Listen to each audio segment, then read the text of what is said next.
At the center, Kaylee's mysterious mother, Casey, who was arrested, charged, and eventually went on trial for the murder of her own daughter. Hi, I'm Michael, and welcome back to Mysterious 7.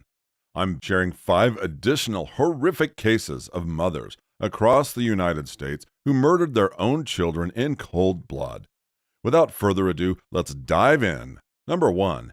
China P. Arnold. China Arnold was born March 29, 1980 in Dayton, Ohio. She had previously been convicted of both abduction in 2000 and forgery in 2002. In August 2005, she and her children lived with her then-boyfriend, Terrell Talley, in a housing complex in Dayton.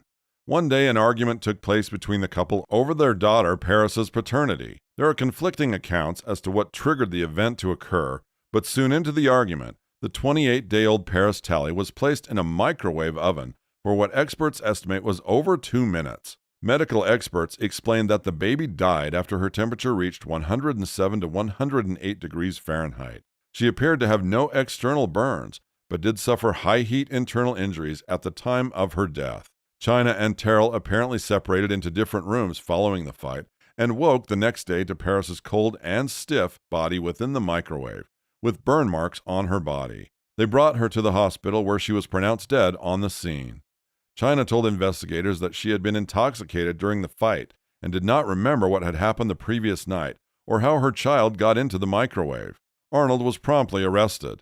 A medical examiner noted that the child's burns were on the front of her torso, limbs, and face because the heating element in Arnold's microwave was on the top. Dr. William Mader said that Arnold replied, "My baby's burned?" when asked if she knew how Talley had gotten the burns. A retired Dayton detective named Doyle Burke said investigators found a plastic bathtub with sediment at the bottom when they searched Arnold's apartment the day Talley died. "It looked like skin to me," he explained. Due to this, it's believed that she pulled her child out of the microwave, tried to bathe her to the point where her skin peeled off, and then waited to come up with a story before bringing her to the hospital. Arnold also apparently changed her version of events several times when speaking with police. When investigators asked Arnold where her 4 children were, she told them she had locked 3 of them upstairs and that the baby was with her father. While in jail awaiting trial, it's claimed that Arnold became sexually involved with her cellmate, a woman named Linda Williams. Williams later testified that Arnold had confessed to putting her daughter in the microwave and knowingly switching it on, due to the fear that Talley would leave her if he discovered that he was the baby's father. The attorney who represented Arnold at her first trial in February 2008, John Paul Ryan, claimed that she said she was intoxicated to the point of blacking out when the child died, and therefore could not assume responsibility. Also, shortly after this first trial began, Talley claimed his other son had told him that he pulled Paris's lifeless body out of the microwave after a neighbor's boy had put her inside, causing the judge to declare a mistrial. China was subsequently released due to a lack of evidence. China was rearrested in November of 2006. During the second trial, the mother of the child said to have placed the baby in their microwave testified in court. China Arnold was finally convicted of aggravated murder and sentenced to life in prison without the possibility of parole on September 8, 2008. She was incarcerated at the Dayton Correctional Institution. On November 5, 2010, the Ohio 2nd District Court of Appeals reversed Arnold's conviction, citing prosecutorial misconduct. They stated that the court made an error by not allowing material witnesses to testify in her defense. After her third and final trial on May 13, 2011, the jury once again found Arnold guilty of aggravated murder. Her attorney had argued that the evidence pointed as much to Talley as it did to her, but they failed to convince the jury of this. On May 20th of the same year, Arnold was sentenced to life in prison with parole, with both the jury and judge rejecting the death penalty option. China Arnold and her attorney have applied for many appeals, but all have been denied. Her family continues to campaign for her innocence. Number 2. Andrea Yates. We begin in a small suburb of Houston, Texas. There, Andrea Yates was born on the 2nd of July, 1964. Growing up, Andrea was known to be a studious girl with quite the thriving schedule. She earned the title of valedictorian of her graduating class and was a member of the National Honor Society. However, with all of this success came a flurry of issues that she struggled with privately. Andrea battled with bulimia and considered suicide multiple times in her younger years. These issues followed her closely throughout life and grew more dangerous. Andrea met Russell Yates while working as a registered nurse in 1989.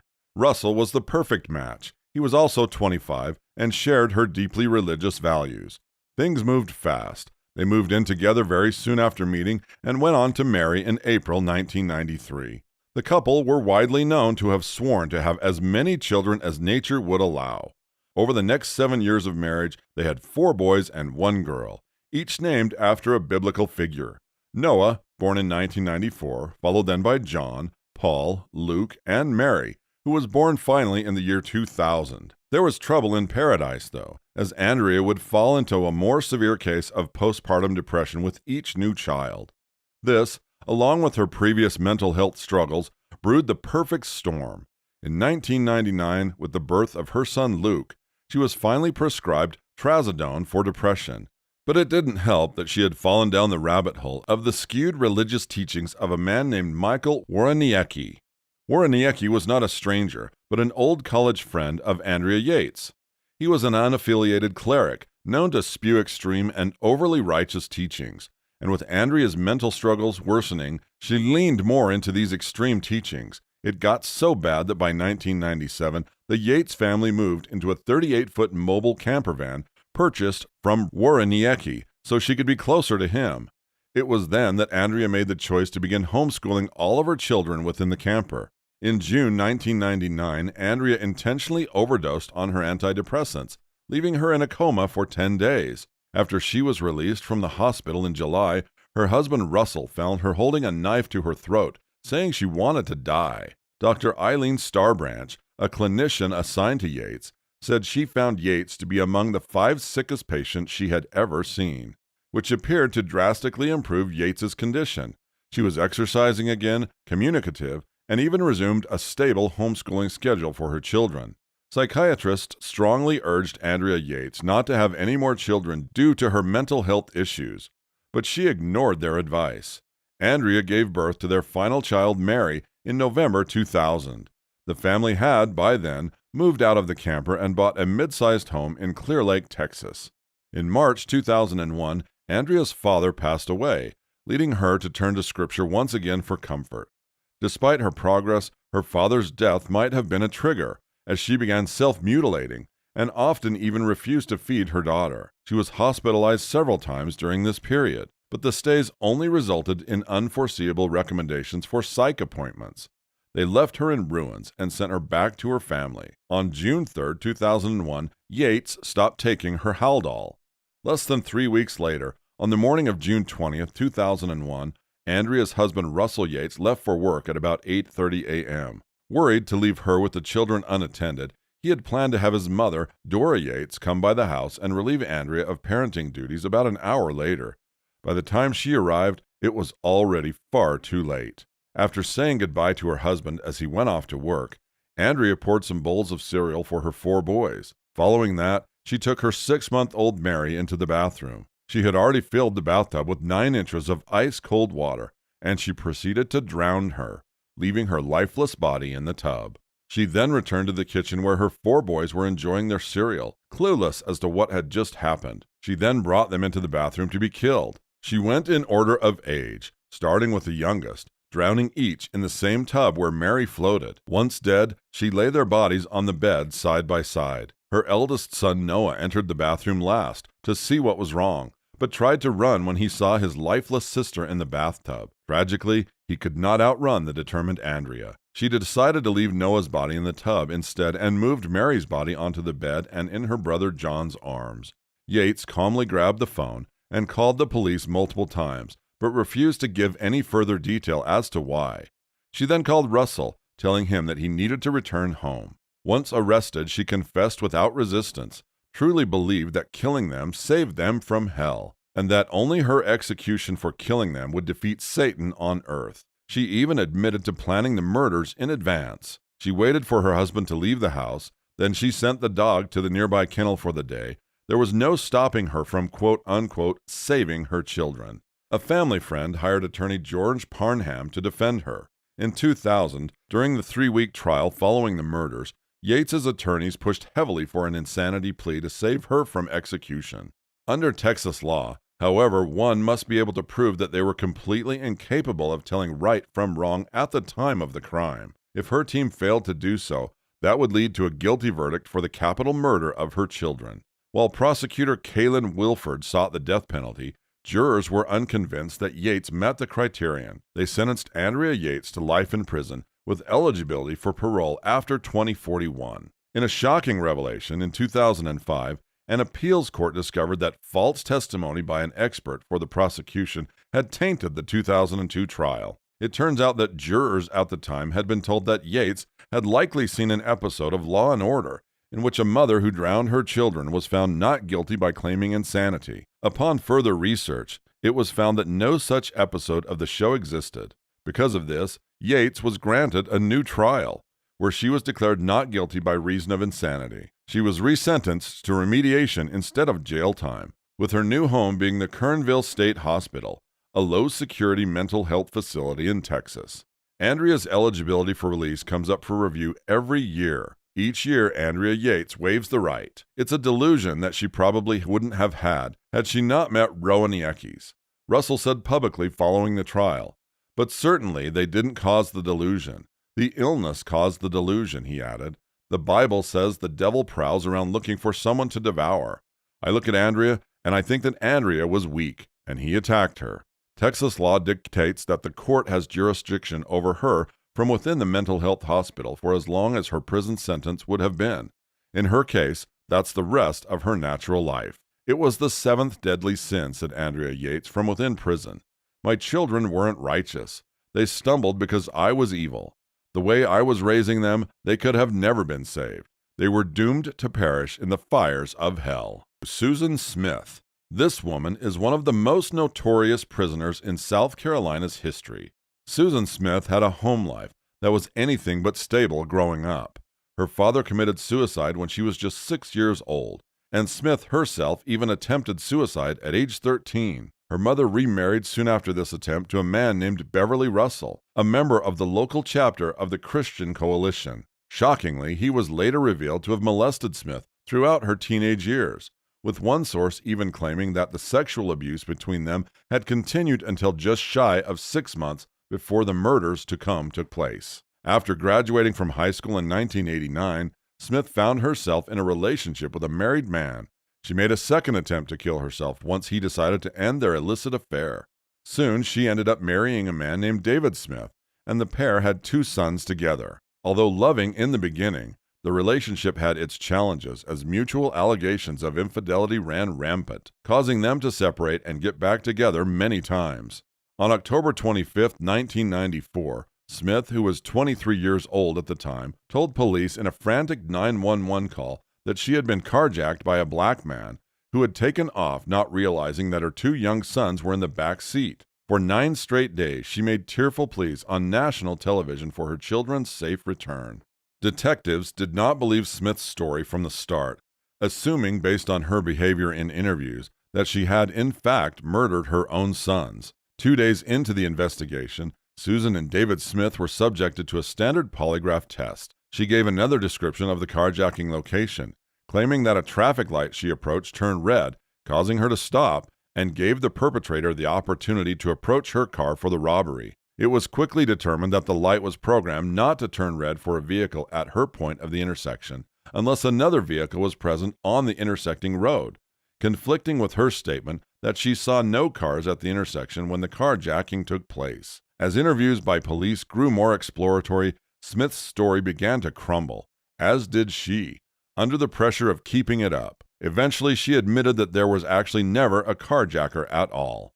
On November 3, 1994, Susan Smith confessed. She had driven to the nearby John D. Long Lake, got out of the driver's seat, and let her car roll slowly into the water. Her 3-year-old son Michael and 14-month-old son Alex were still strapped in their car seats, unable to save themselves. Investigators had actually started to search the nearby lakes and ponds as of day 2 of the investigation, including John D. Long Lake, where the children's bodies were eventually found. Initial water searches did not locate the car at the bottom because the police believed it wouldn't have drifted past 30 feet off the shore, Deciding not to search past that point, the car was eventually found a whopping 122 feet from the shore. Her motive was simple. She was secretly dating a wealthy local man named Tom Finlay, who soon before the murders ended their relationship because he did not want children. During the trial, Susan claimed no real motive and no pre-planning the murders. She said she was simply not in the right state of mind following her breakup. With the case quickly becoming international news, Smith was convicted of 2 counts of murder. She is currently serving a life sentence at Leith Correctional Institution in Greenwood, South Carolina. She is notorious at the prison, both for her heinous crimes as well as her behavior behind bars. She often incurs disciplinary actions, gets caught with drugs, self-mutilates, and has been charged with having sexual contact with a prison guard. Now 50 years old, she has told her long-distance boyfriend in letters that she wants to marry him if she's ever freed from jail, to quote-unquote leave the past mistakes behind her and start fresh, just you and me. Diane Downs was born on August 7, 1955 in Phoenix, Arizona. Outwardly, she appeared to have a very normal yet conservative childhood. Behind closed doors, however, she was being molested by her father. It's unclear if her mother knew of the abuse or not, but she certainly wished to keep up the family image of a normal, happy family. In high school, Diane was known to dress provocatively and exclusively dated older boys.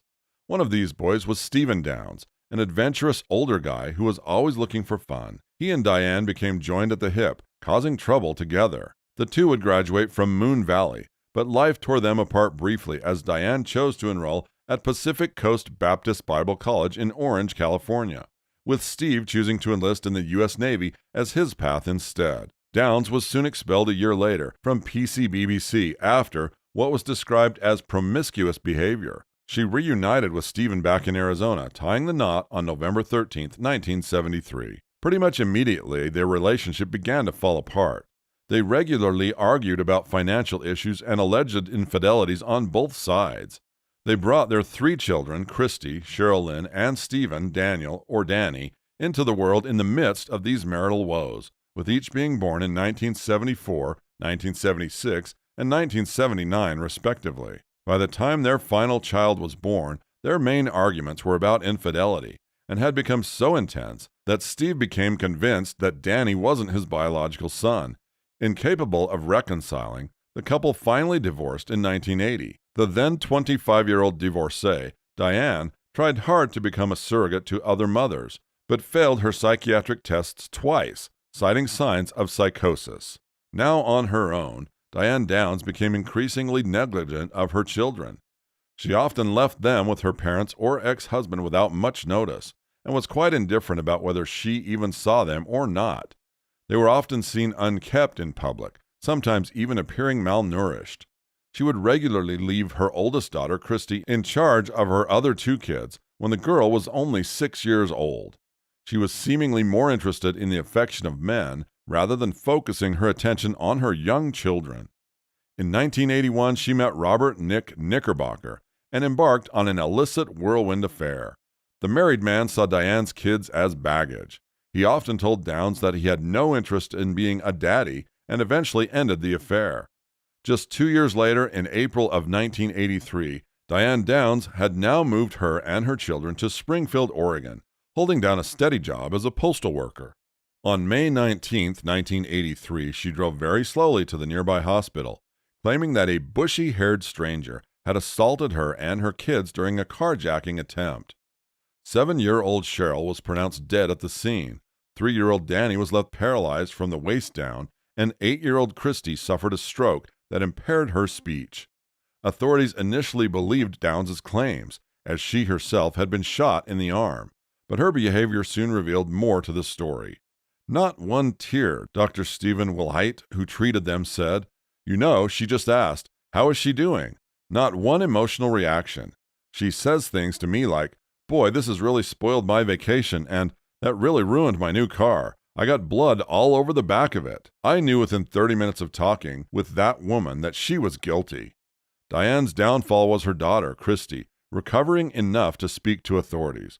When she was asked who shot her, she simply replied, "My mom." She further revealed that on that fateful day, Diane Downs drove her children down Old Mohawk Road, just outside of town. She pulled over to the side of the road, turned around and shot each of her kids with a .22 caliber pistol. She then shot herself in the arm and drove at a snail's pace to the hospital, hoping for them to be dead upon arrival. When confronted, Downs stated that she didn't even own a gun, but a simple search warrant revealed otherwise. Police had found her diary, which was filled with references to her relationship with Knickerbocker and his adverse thoughts about the relationship and her kids. A witness came forward who saw her driving abnormally slow down the road towards the hospital, only furthering suspicions. Diane Downs was arrested on February 28, 1984, 9 months after the shooting. She was charged with 1 count of murder and 2 counts of attempted murder and criminal assault. She was quickly sentenced to life in prison, where psychiatrists diagnosed Downs with narcissistic, histrionic, and antisocial personality disorders, as well as being a deviant sociopath. Downs' 2 surviving children eventually went on to be adopted in 1986 by the lead prosecutor on the case and his wife, Fred and Joanne Hugie. Between the murders and her sentencing, Downs became pregnant with a 5th child, a girl whom she named Amy Elizabeth. 10 days before Downs' sentencing, Amy was seized by the state of Oregon and adopted by Chris and Jackie Babcock, who renamed her Rebecca. Years later, Rebecca would appear on many public TV networks, speaking on her monster of a mother. Christy Downs, Diane's child, who spoke out against her in court, suffers from a speech handicap due to injuries sustained during the shooting. She gave birth to a son and a daughter, the latter whom she named Cheryl, in memory of her late sister. Number 5. Casey Anthony. Casey Anthony was born in 1986. Her daughter, Kaylee Anthony, was born in Orlando, Florida in 2005. There she lived with her mother and her maternal grandparents, George and Cindy Anthony. According to her father, Casey left the family home on June 16, 2008, taking 2-year-old Kaylee with her. She reportedly did not return for 31 days. Cindy asked her daughter repeatedly during this time to see Kaylee, but Casey always had an excuse why she couldn't see her granddaughter. This included that Kaylee was with a nanny named Zenaida, or Zanny, Fernandez Gonzalez. A woman with that same name did, in fact, exist, but it turned out she did not know the Anthonys at all or anyone affiliated with them. Casey's father eventually learned that Casey's car had been towed, and he went to recover it. Upon approaching the vehicle, both he and the yard attendant noted a very strong smell coming from the trunk. Both of them thought it smelled like a decomposing body, but when the trunk was open, it only held a bag of trash. On July 15, 2008, Kaylee was finally reported missing in a frantic 911 call made by her grandmother, Cindy, who explained to the operator that she had not seen Kaylee for 31 days. She said that Casey had given a variety of explanations as to Kaylee's whereabouts before finally telling her that she had not seen Kaylee for weeks. Sounding distraught, Cindy said, "There's something wrong. I found my daughter's car today, and it smells like there's been a dead body in the damn car." Casey Anthony continuously lied to detectives, telling them Kaylee had been kidnapped by a nanny on June 9th, and that she had been trying to find her all on her own because she was frightened to alert the authorities. Casey told investigators that she was working at Universal Studios, another lie that she had also been telling her parents for years. Investigators took Casey to Universal Studios on July 16, 2008, the day after Kaylee was reported missing, and asked her to show them her office. Casey led detectives around the building for about 25 minutes before she stopped, cracked a grin, and admitted that she had no office there, as she had been fired from there years before. Officials at one point released records of Google searches for the terms neck-breaking and how to make chloroform on a computer accessible to Casey around the time of Kaylee's death. A strand of hair was also recovered from the trunk of Casey's car, which was microscopically similar to hair from Kaylee's hairbrush.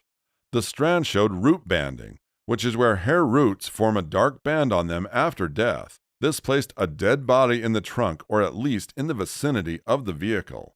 Casey Anthony was arrested in October 2008 on charges of first-degree murder, aggravated child abuse, aggravated manslaughter of a child, and 4 counts of providing false information to police.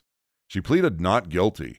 However, due to conflicting evidence and the inability to prove guilt without a reasonable doubt, the jury acquitted her of the most serious charges against her. Her family responded after the verdict by saying, "While the family may never know what has happened to Kaylee Marie Anthony, they now have closure for this chapter of their life. They will now begin the long process of rebuilding their lives." Despite the baseless defense chosen by Casey Anthony, the family believes that the jury made a fair decision based on the evidence and testimony presented and the rules that were given to them by Judge Perry. On December 11, 2008, 2-year-old Kaylee's skeletal remains were found wrapped in a blanket inside of a laundry bag in a heavily wooded area near the Anthony family home. Reports claim that there was either duct tape found near the front of her skull or on the mouth of the skull.